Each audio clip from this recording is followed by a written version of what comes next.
ಮನುಷ್ಯ ಎಷ್ಟೊಂದು ಚತುರನಾಗಿದ್ದಾನೆ ಅಂದರೆ 108 ಮುತ್ತಿನ ಮಾಲೆಯನ್ನು ಲೆಕ್ಕ ಮಾಡುವ ಸಮಯ ಅವನ ಮನಸ್ಸು ಚಂಚಲವಾಗಿರುವುದು ಮತ್ತು ದುಡ್ಡಿನ ಕಂತೆಯನ್ನು ಲೆಕ್ಕ ಮಾಡುವ ಸಮಯ ಮನಸ್ಸು ಏಕಾಗ್ರತೆಯಿಂದ ಇರುವುದು. ಒಂದು ಸಣ್ಣದಾದ ಕತೆ. ಒಂದು ಮಗುವಿನ ಜನ್ಮವಾಗುವುದರಲ್ಲಿತ್ತು. ಅವನು ಸ್ವರ್ಗ ಲೋಕದಿಂದ ಭೂಮಿಗೆ ಬರಬೇಕಿತ್ತು. ಇಲ್ಲಿ ಮೃತ್ಯು ಲೋಕಕ್ಕೆ ಬರಬೇಕಿತ್ತು. ಅವನು ಭಗವಂತನ ಬಳಿ ಹೋಗಿ ಅಳುತ್ತಾ ಹೇಳಲಾರಂಭಿಸಿದ, ಪ್ರಭು, ನನ್ನನ್ನು ಕೆಳಗೆ ಕಳುಹಿಸಬೇಡಿ. ಮೃತ್ಯು ಲೋಕ ಅದು. ನಾನು ಕೇಳಿದ್ದೇನೆ, ಅಲ್ಲಿ ತುಂಬ ಕಷ್ಟ ಅನುಭವಿಸಬೇಕಾಗುತ್ತದೆ, ದುಃಖ ಪಡಬೇಕಾಗುತ್ತದೆ. ನನಗೆ ಅದು ಯಾವುದು ಬರುವುದು ಬೇಡ.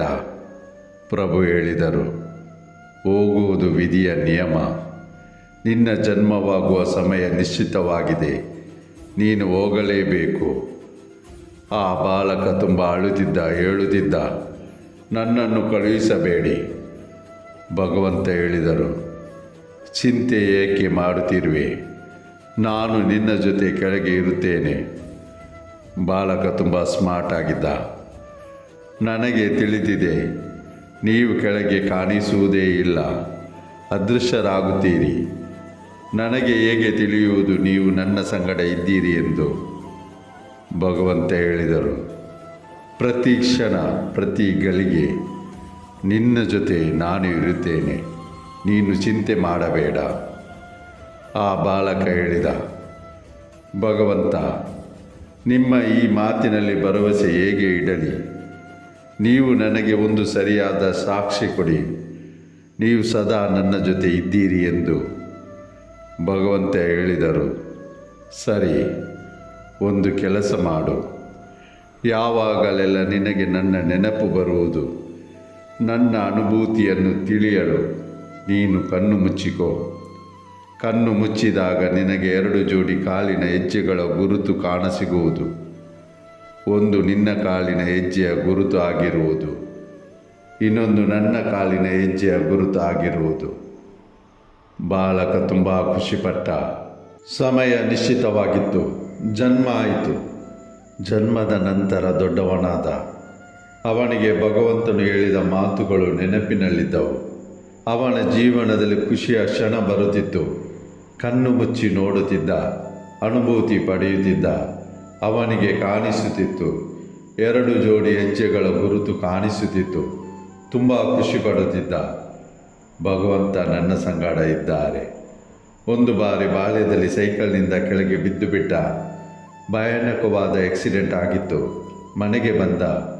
ನೋವಿನಿಂದ ಒದ್ದಾಡುತ್ತಿದ್ದ. ಗಾಯ ಆಗಿತ್ತು. ಅವನು ಕಣ್ಣು ಮುಚ್ಚಿದ. ಅವನಿಗೆ ಒಂದೇ ಜೋಡಿ ಕಾಲುಗಳ ಗುರುತು ಕಾಣಿಸಿತು. ಅವನಿಗೆ ಮನದಲ್ಲಿ ತುಂಬ ನಿರಾಶೆಯಾಯಿತು. ಭಗವಂತನು ತನ್ನ ಮಾತನ್ನು ನೆರವೇರಿಸಲಿಲ್ಲ. ತನ್ನ ಮಾತನ್ನು ಮುರಿದು ಬಿಟ್ಟ. ತುಂಬ ನಿರಾಸೆಗೊಂಡನು. ಏನು ಮಾಡಲು ಸಾಧ್ಯ?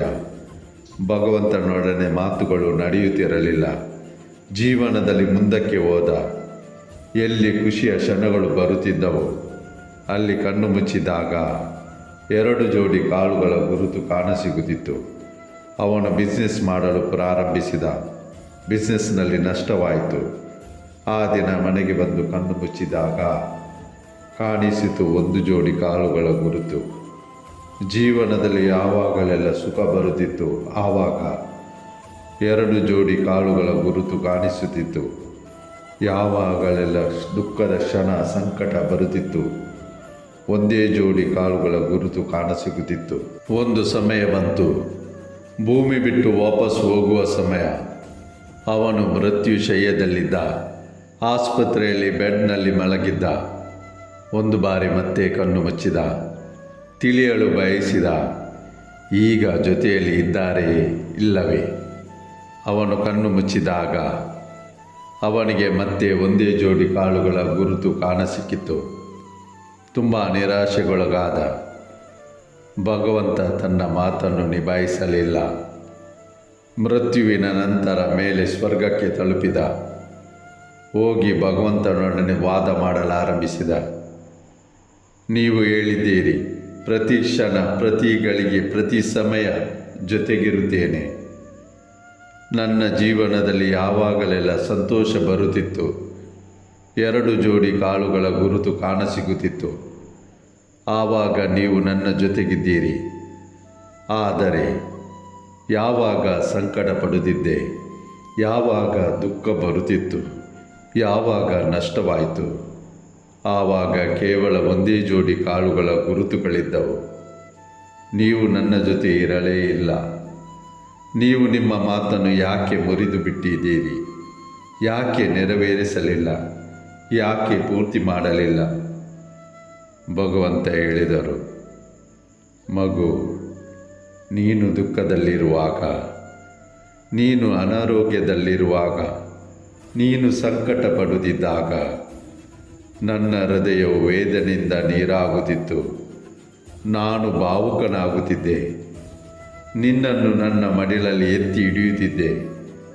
ನಿನ್ನನ್ನು ಮಡಿಲಲ್ಲಿಟ್ಟುಕೊಂಡು ನಡೆಯುತ್ತಿದ್ದೆ. ಆದ್ದರಿಂದ ನಿನಗೆ ಒಂದೇ ಜೋಡಿ ಕಾಲುಗಳ ಗುರುತು ಕಾಣಸಿಗುತ್ತಿತ್ತು. ಅದು ನನ್ನದಾಗಿತ್ತು, ನಿನ್ನದು ಆಗಿರಲಿಲ್ಲ. ಯಾವಾಗಲೆಲ್ಲ ಖುಷಿ ಬರುತ್ತಿತ್ತು, ನಾನು ನಿನ್ನನ್ನು ನಡೆಯಲು ಕೆಳಗೆ ಬಿಡುತ್ತಿದ್ದೆ. ತುಂಬ ಸಣ್ಣದಾದ ಕತೆ. ಇದರ ಸಾರವು ಹೇಳುತ್ತಿದೆ. ನಮ್ಮಲ್ಲಿ ತುಂಬ ಮಂದಿ ಜನರು ಹೇಳುತ್ತಾ ಇರುತ್ತೇವೆ, ನೀವು ಯಾಕೆ ಹಾಗೆ ಮಾಡಿದ್ದೀರಿ, ಹೀಗೆ ಯಾಕೆ ಮಾಡುತ್ತಿದ್ದೀರಿ, ನಾನು ನಿಮ್ಮ ಭಕ್ತಿ ಪೂಜೆ ಮಾಡುತ್ತೇನೆ, ನೀವು ನನ್ನ ಜೊತೆ ಇರುವುದೇ ಇಲ್ಲ. ನಮಗೆಲ್ಲ ದುಃಖ ಸಂಕಟ ದೊಡ್ಡದು ಬಂದಾಗ ಆವಾಗಲೆಲ್ಲ ನಮ್ಮ ವಿಶ್ವಾಸ ಮೇಲೆ ಇರುವವನ ಮೇಲೆ ಇದ್ದರೆ ಸಂಕಟ ತುಂಬ ಸಣ್ಣದಾಗುವುದು ಮತ್ತು ಇಲ್ಲದಾಗುವುದು. ತುಂಬ ವರ್ಷಗಳ ನಂತರ ನಾವು ಹಿಂತಿರುಗಿ ನೋಡಿದಾಗ ನಮಗೆ ತಿಳಿಯುವುದು, ರೋಗ ದುಃಖ ಇಷ್ಟು ದೊಡ್ಡದು ಇರಲಿಲ್ಲ.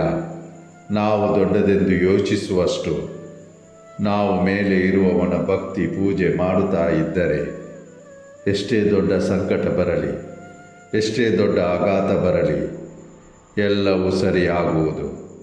ಅವರ ಕೃಪೆ ನಮ್ಮ ಜೊತೆಗಿದ್ದರೆ. ಆದುದರಿಂದ ಭರವಸೆಯನ್ನು ಇಟ್ಟುಕೊಳ್ಳೋಣ. ಯಾವಾಗಲೆಲ್ಲ ಸಂಕಟ ಕಷ್ಟ ಬರುವುದು ನೆನಪಿನಲ್ಲಿಡೋಣ. ಅವರು ನಮ್ಮನ್ನು ಮಡಿಲಲ್ಲಿ ಎತ್ತಿ ಹಿಡಿದಿದ್ದಾರೆ. ಆ ಒಂದು ಜೋಡಿ ಕಾಲುಗಳ ಗುರುತು ನಮ್ಮ ಪ್ರಭುವಿನದ್ದು.